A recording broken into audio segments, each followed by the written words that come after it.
with Scott Allen. Hello, I am your host, Scott Allen, and this is Phronesis, Practical Wisdom for Leaders. If the topic is leadership, I'm in. I've spent more than 20 years in the field teaching, learning, writing, and questioning.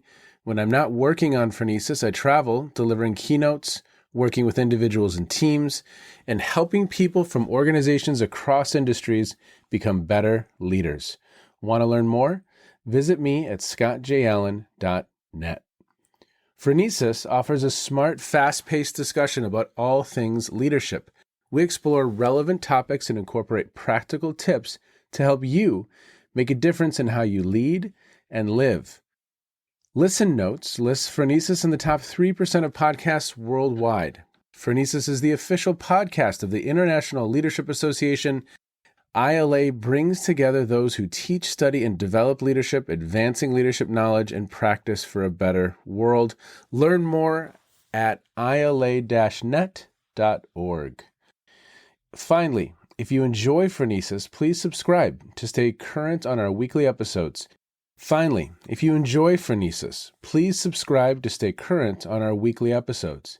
If you find an episode that resonates, please share it with your colleagues and friends. And if you want more content, subscribe to my newsletter, The Leader's Edge. The link is in the show notes. As always, thanks for listening. And now, here's today's show.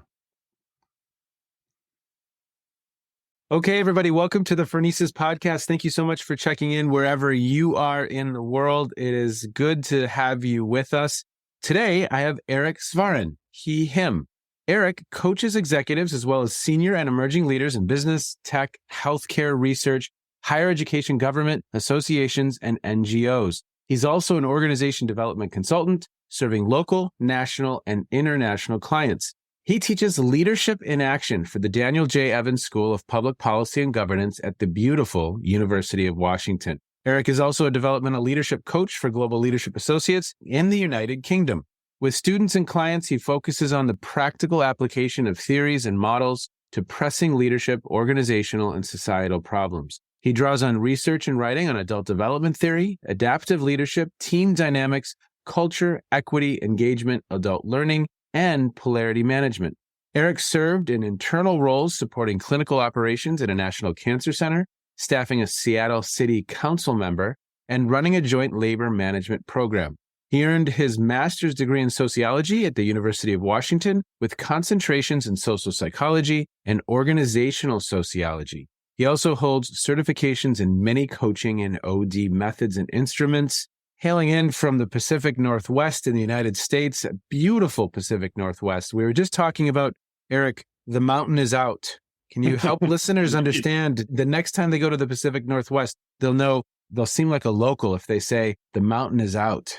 Exactly right. In Seattle, that's our phrase when we can see Mount Rainier through the clouds. Such a beautiful, beautiful part of the world. Thank you so much for being with us, Eric. Now, what isn't in your bio? What else could listeners learn about you as we kind of ease into the conversation here? Well, one thing I'll mention, Scott, is probably the most important contribution I've made to the leadership development field has been a distinction between technical problems and adaptive challenges I fashioned about 30 years ago and is now all over the place and used everywhere that I've totally lost track of. Based on Ron Heifetz's work, when I first read Leadership Without Easy Answers and the Work of Leadership article in HBR, his sort of real first works in this, I thought he didn't define enough the difference between technical problems and adaptive challenges. So I put together my own version of that, and it's just dispersed. It's kind of an example of diffusion of innovation or something because it's all over the place. And I occasionally have colleagues sending me pictures of PowerPoint slides with that distinction on it. And maybe we could share the document in the show notes for the podcast so your listeners can have it. They might as well have it because it seems like everyone else has it. But for sure. It's probably my primary contribution to scholarship in this area. That was 30 years ago. So you reached out to Heifetz and said, look, you need to distinguish this a little bit better. And yeah. Did you reach out to him? No, I didn't actually. I just put it together to help me with my own thinking about it and for sharing it with others. And because it was sort of a place I saw people stumbling. Yeah. Did hear once that Marty Linsky used it in a retreat at the governor's office in Washington State. But otherwise, I actually never met Heifetz and Marty Linsky. Huh. Interesting. Yeah. And okay, so this background in sociology I find intriguing because I'd never heard of organizational sociology. So that's kind of interesting. I mean, as far as Yeah. obviously organizational psychology to organizational psychologists, but organizational sociology. Would you talk a little bit about that? Yeah. Well, it's now been many moons since I was in graduate school, so I don't know where the field is now. Yeah. But essentially, when I was in graduate school, I was trying to get a degree in organization development Yeah. without knowing the field existed. So I was studying people like Kurt Lewin Yeah. and trying to get my arms around some of these ideas. I'd come from a place of already experiencing organizational dysfunction when I was in graduate school, and really that was my muse. I was really trying to dial in what's going on there. I'm trying to understand what's happening. And the lenses of organizational sociology, Amitai Etzioni was a big name in this field, and I'm losing track of some of the others. And then combined with social psychology, which I continue to just adore and love, was sort of my ways into understanding what was going on. It was super useful analytic tools. Huh. Oh, that's so interesting. Well, and again, in your bio, you're looking at things through very, very interesting lenses, whether that's polarities or whether that's adaptive leadership. And you have this kind of distinction, little L and big L leadership. Let's go there. Let's have a conversation about that. Sure. Great. I came to this, and actually the idea isn't originally mine. One of my mentors uses the phrase small L leadership, but I love the alliteration of little L leadership. But it kind of came to a head for me when I started teaching undergraduates leadership right at the beginning of the pandemic. Okay. And trying to make the class on leadership something more available to them, more accessible to them as students. Namely, having them understand that they've already been leaders, that if I had some kind of record of their lives, we could code it for moments of leadership. So I wanted to demystify this idea of leadership is that thing over there that those people are doing, especially people at the top of hierarchies. If that's the only place leadership's happening, the organization is not operating, and most of it is not recognized. So one of the exercises I do with beginning and end of my class is asking for students for leadership moments they've seen outside of class, and then ending the class by asking them for a leadership moment they saw inside of class where they can't use me as an example. That exercise, by the way, came from my colleague, Josh Armstrong at Gonzaga University. And the notion there is leadership's all around us, but most of the time we're not recognizing it. And that leadership is usually little L leadership. It's not broadcast. It's not announced. It doesn't have a marquee like a movie theater. It's something that is happening very subtly, and it takes a trained eye to notice it. And one of the things I'd like to leave my students with is that trained eye. I loved that. I really, really enjoy that phrasing, a trained eye, because I think it's so true. I was in class the other night, a graduate course that I'm working on right now. And literally I just finished saying something, and we get into an exercise that the students are engaged in. And what I had just said happened. Push the pause button. And I said, hey, did you just notice what just happened here? Did you see that? Did you notice it? And in this case, it was influencing an authority figure. And in that context, I'm the authority figure. They asked me a question. I just flatly said no. They just accepted it. They didn't try to push back at all. They didn't try to step back up and influence me. They just rolled over and gave up. And they missed that not 10 minutes earlier, I had said literally 3 or 4 times, I'd repeated it. If it's something you're passionate about, are you designing an influence attempt that is more likely to impact the other individual, that is more likely to succeed? Are you designing an influence attempt? And if it's important, are you coming back to it? And are you trying again? Not just accepting no for the answer the first time. Again, if it's something that's important to you, because oftentimes followers will just give up after one shot. Well, I mentioned it, nothing happened, and they give up. And it's happening. It's happening all the time. So your distinction, that trained eye, I love that. I love that phrasing. Well, and the other thing that I would mention from what you just said is also the importance of experimentation, trying new things, being attuned to the context. When you talk about big L leadership or what people see, it looks like the leader is in charge of the context, and that's just not the case. We've seen a lot of examples recently of big L leaders thinking that they are masters of their context and seeing them essentially learning that they're not. They're sort of getting knocked down by the context. So the little L leaders, just like big L leaders, need to attend to what's going on in the context and when is my leadership helpful and in what form should I exercise it. And that's also requires a very trained eye here. One of my theses, Scott, is that I can't wait for people to be in positions of authority to exert leadership. That's way, way too late.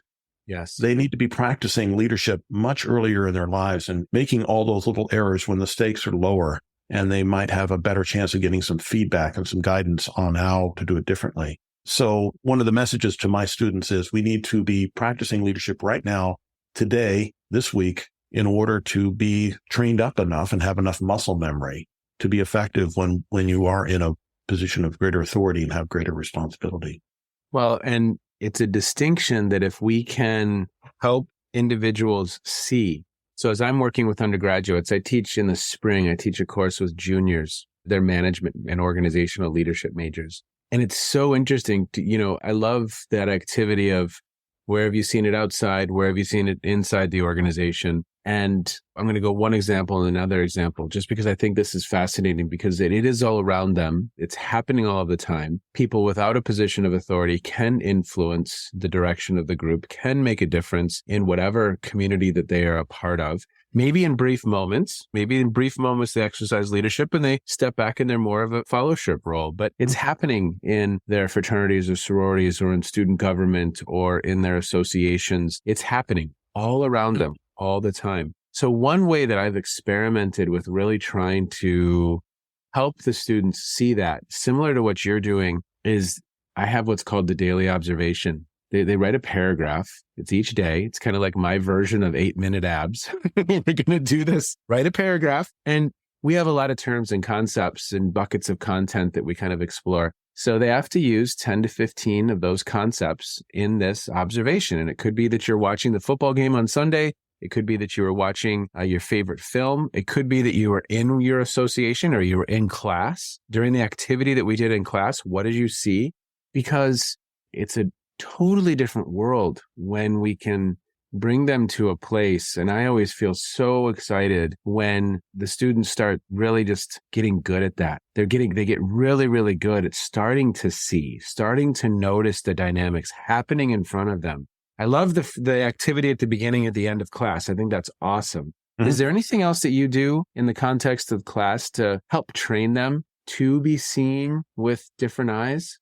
Well, one of the things that I'm moved by Bob Hogan's quote, "Who you are is how you lead." Yeah. And I spent quite a bit of time in class having the students figure out who they are. Yeah. Or at least who they are at this moment. They're, 20 years old. They're still evolving, learning, and so forth. So I basically have the 2 papers they write in my class are focused on them as people. Nice. First paper is on what they've learned from various psychometric tools about themselves, and they can take or leave whatever they want from those tools. The second paper is as I have them go out and collect feedback on themselves on some hypotheses or questions that they have to sort of put them in charge of collecting feedback instead of receiving it passively or waiting for it. So in this case, it's having them notice stuff about themselves and what's going on inside of them, how they're showing up, what's their unique type of leadership that they would be doing, as opposed to sort of I don't know what you'd call it, kind of the culturally proved of sort of American extroverted kind of, I'm the big boss, suit and tie kind of leadership versus something that can be done by people who don't wear suits and ties, people who are not in senior roles and so forth. So those are some things I try to bring their awareness to. The highest compliment I received on this course, Scott, was a few years ago, a student saying, "This course is really relevant." Mm. And I don't know that there's any of us who do this kind of teaching who don't love hearing that word from the students. It's an endorsement of something that's close to them and useful to them in the moment for their lives now, as opposed to some imaginary role they're in 10 or 15 years later. Yeah. So that's my intention with the course, is to bring that and a bunch of other little models and tools, judiciously selected. There's too many that might meet that relevance standard with them.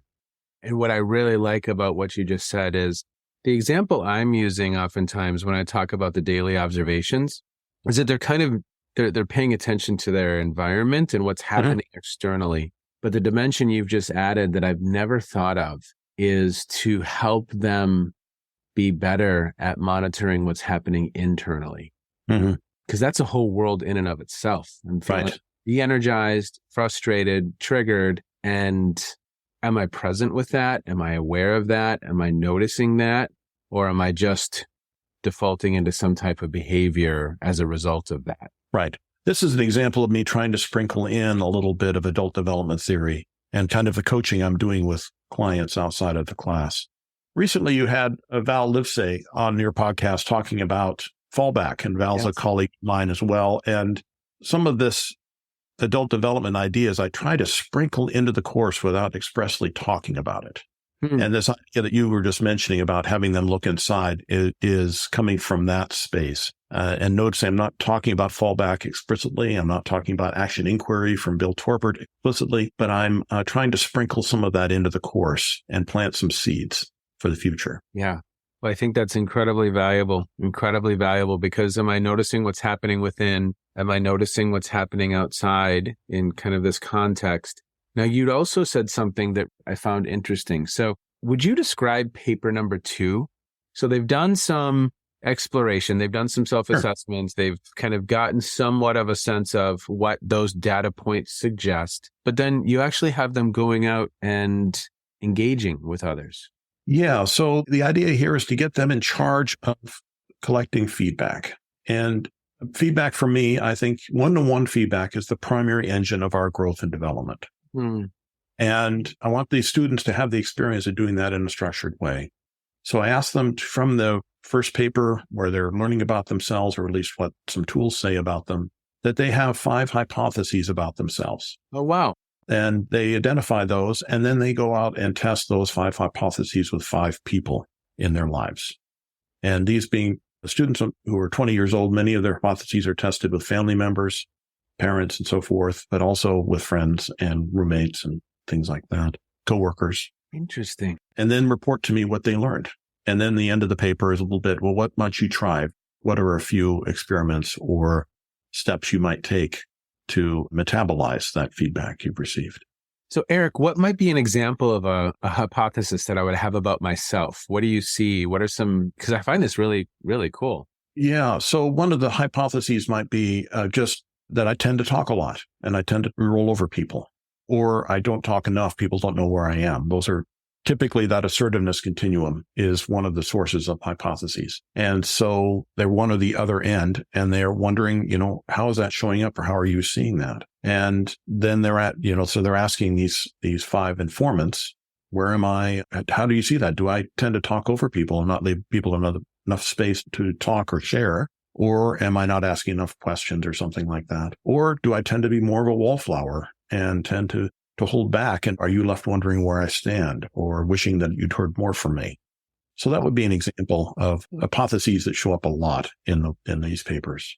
Now, I love that. I love that activity. I think I would really, really, really enjoy learning more about that. And a similar cousin to that might be that I've used in class a few times, the reflected best self exercise. Have you ever seen this exercise? No. Comes out of the positive organizational behavior movement, University of Michigan. And essentially you have participants go and ask people in their community basically 3 questions. And the 3 questions might be something of the nature of, when have you seen me at my best?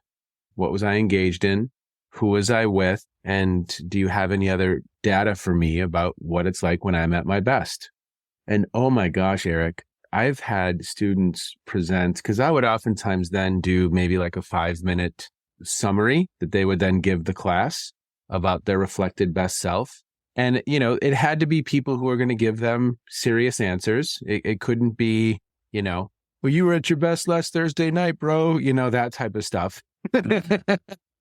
These are going to give you honest, serious answers, and they're going to be really meaningful conversations. And oh my gosh, some of the answers that students have come up with are just beautiful. And what's interesting about that activity also is that, when is it that people say really good things about you publicly? It's, your wedding, retirement, and your funeral. You aren't even there for one of those 3. Right. Retirement, that's less of a thing nowadays, as people don't, exist for 60 years in an organization. It's a really nice pause for the students to hear some of that feedback and But it's a little bit different than what you're doing where the students have a hypothesis about themselves, because it's a different type of awareness, which I just really, really love. I think it's right. great. And I phrase the hypotheses in terms of deficits or, something to work on, but they don't have to be that. Sometimes students are phrasing their hypotheses as more, positive. But I really like what you described. And I think right now I still have time to modify that assignment for this quarter. So I may take you up on that and try that out instead. We'll see how it goes. Yeah, I can send you I've been experimenting with another activity, which is I call it the personal leadership profile. I mean, I've been using it with some organizations. I've been using it with students. And basically they answer, let's call it 15 questions about them as a leader.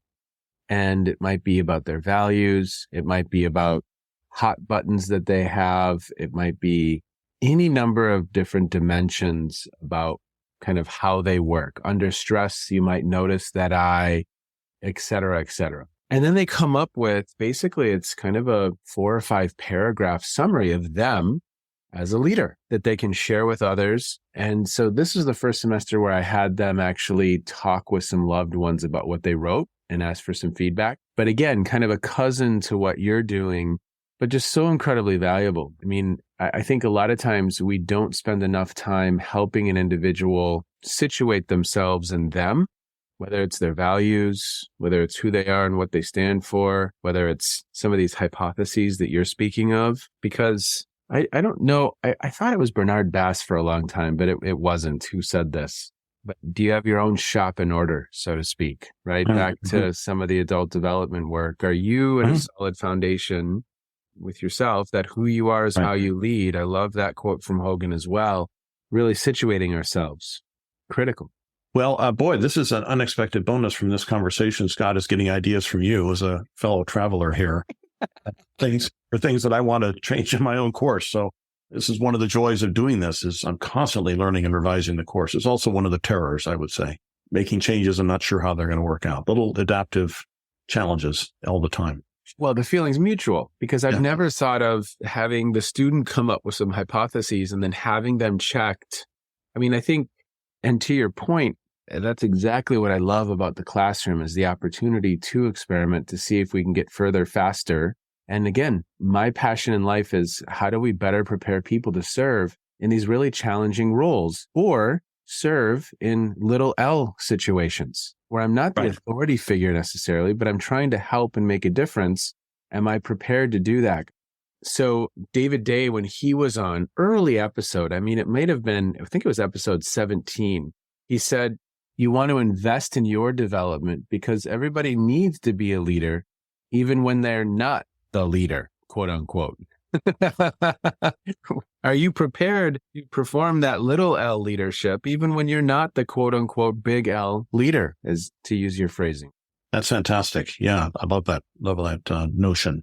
That is totally consistent with what I'm trying to do in my course. A couple of things that come to mind here, Scott, that I might just mention. Yeah. Is, and I think you as another teacher of leadership have encountered this, is this persistent belief. And I've had a conversation with professor of leadership at UW, Bruce Avolio, about this too. It's just this persistent belief that leaders are essentially born, not made. Mm-hmm. Leadership is a position. It is authority as opposed to a behavior or set of behaviors or a philosophy, maybe even. And I feel like I am constantly pressing back on that with the students. And I really want them to see themselves. If you don't see yourself as a leader, you're not consciously then practicing leadership. And then when you are in a formal authority role, you wouldn't be doing good leadership because you're not as rehearsed or prepared for that work. So these cultural myths that leaders are born, not made, just flummox me and are things I'm constantly pushing against. Well, I've seen it in organizational life where maybe you're with some frontline workers, number of different contexts. And when you suggest that they are leaders, and again, if you go to like the Gallup numbers, there's different numbers from different organizations. But one number I came across is, roughly 70% of someone's lived experience in the organization is their direct supervisor. And if you have people who are in positions of authority and they don't even construct themselves as a leader, I've seen that in organizational life. Well, we're not the leaders. We're not the CEO. Jim's the leader. Right. No, you you are very, very important. Actually, Jim is very irrelevant to their day-to-day existence. You are their day-to-day existence. So we see that in organizational life as well. Yeah. And that's a classic sort of mistake people make of putting themselves in a one-down position here and refusing to accept their own authority or self-authorization or claiming one's own agency or power in that situation. In your example, the leader isn't doing that. The leader is resigning or sort of placing themselves in more of a passive role when they do have great power there.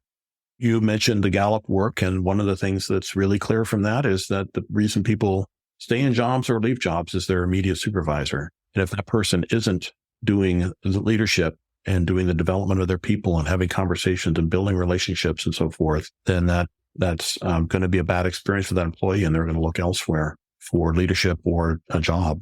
Anything else as we kind of begin to wind down our time together? Anything else that's standing out for you as you do the work in the classroom that you think listeners might be interested in? Your observations? Well, one of the things I do in the class is a heavy emphasis on getting the students talking with each other.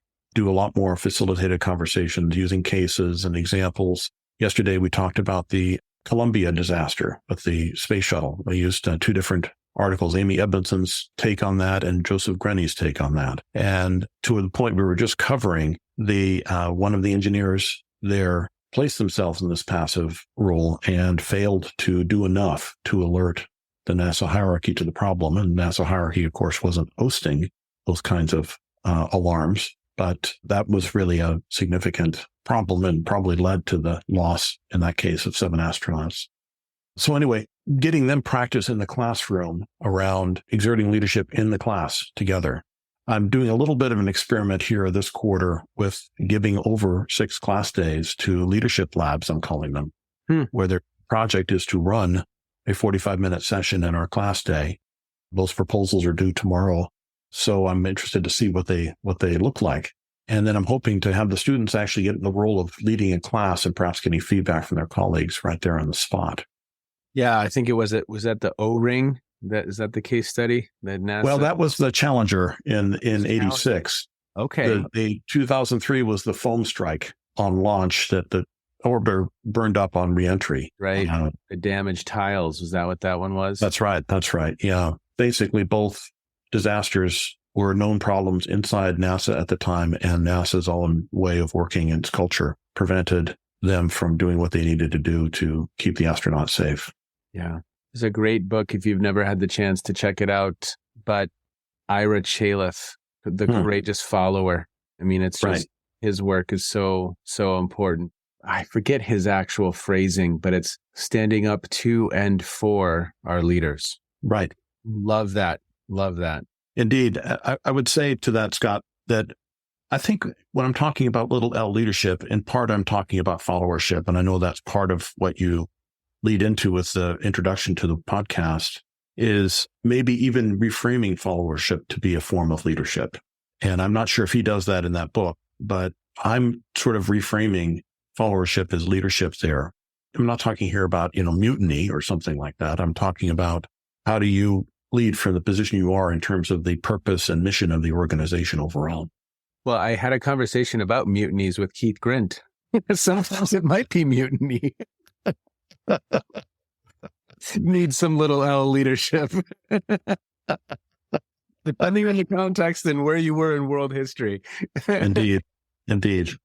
Scott, one point that I feel I'd like to make here is how interesting it is that many of the things that I'm doing with clients who are mid-career professionals or senior executives applies directly to what students want to learn in the classroom. Yes. I take a model like the distinction between adaptive challenges and technical problems, and it transfers immediately into the classroom. This was a surprise for me, going back and teaching undergraduates for the first time in decades, that they're hungry for that stuff too. And since most leaders have not been trained in leadership, and most leaders learn leadership from their previous bosses, it's not really a surprise, I guess, that these tools are equally applicable in both audiences. But it's sort of a wake-up call to me a little bit about where we are with leadership in organizations. Well, I've had a similar experience in that it's useful. What we've just discussed is incredibly useful in both contexts. It's very, very useful for undergraduates in the classroom. It's just as useful for middle managers in organizational life because they aren't necessarily in a context where they're getting some of these assessments and then developing a hypothesis and getting and testing those hypotheses. That's perfect for a coaching engagement and an activity. So I see just very, very nicely a one-to-one. I think for listeners, don't just think that the personal leadership profile that I'd mentioned is only applicable to juniors in college. Situating ourselves strongly in who we are as leaders, it's important regardless of context. Exactly. Yeah. Well, okay. As I wind down my conversation with guests, I always ask what they've been reading or streaming, what's caught their attention in recent times. And so what is that for you, Eric? What's caught your eye? It could have to do with leadership, followership. It could have nothing to do with leadership or followership. But what's been on your radar? Well, we're just speaking about mutiny, and I am reading David Grant's book, The Wager, right now, which is about a mutiny. And he's the author of The Killers of the Flower Moon, which is about to come out as a movie, and amazing narrative nonfiction author, David Grant. And so I'm really enjoying this sea story about a mutiny on a British man of war called The Wager. And we can put that in the show notes, I suppose, for people. Oh, yeah, for sure. And then my relaxing read, I just finished Mick Herron's new book, The Secret Hours. He's the one who invented the Slow Horses franchise that has been turned into a television series about burned out spies in the British Secret Service. And I think he's the successor to John le Carré in terms of writing the more cerebral spy novels. So those are two things I'm enjoying right now in terms of reading. Well, you've been in maybe not with the mutinies, but I don't know. I just finished 1984. I'd never read it. And so I listened to it actually. So 1984. And then today I started Hiroshima. And, so I've not been in a happy place while I've been consuming. Right. Yeah. Well, I recommend a good spy novel. Okay. But your thing, or science fiction, whatever your genre is. 1984 was enough science fiction for right now. Yeah, indeed. And not all of it was. It's kind of a little close to home at times, right? So, yeah. Well, Eric, so good to have you on today. Thank you so much for being with me. And I just really, really enjoyed the conversation. It's always fun to dialogue with another individual who's in the classroom, who's experimenting, and again, trying to figure out how to better prepare these individuals, whether it's big L or little L, how to engage in the work and the activity of leading others effectively. And so I just really, really appreciate your experiments. We'll put some items in the show notes for sure. And thank you, sir. Be well. Thanks so much, Scott. I appreciated the opportunity. It's great to be with you. Okay. Bye-bye. Bye-bye. What a fun conversation. Loved it. Enjoyed it. Practical wisdom for me. If you're going to lead others, it starts with you. There's nothing more tragic than an unhealthy individual in a position of authority. Are you the best version of you? And Eric is experimenting in the classroom, helping students get to know themselves, build that foundation of self as he's doing that work with others. So, is your own shop in order? Each one of us can learn, develop, and grow. None of us are finished products. And are you in process? Carol Dweck said, becoming is better than being. November 7th through 10th, International Leadership Association Annual Conference, Chicago, Illinois. Going to be an incredible time. Put that on your radar.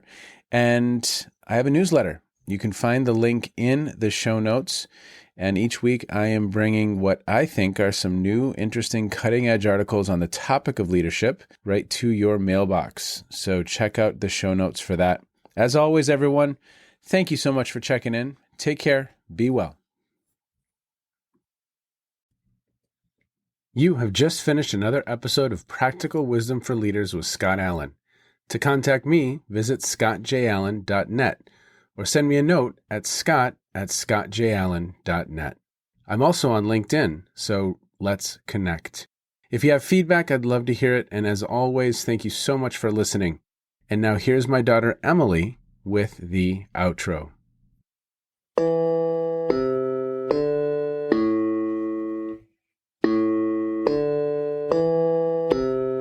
You've been listening to Phronesis, Practical Wisdom with Scott Allen.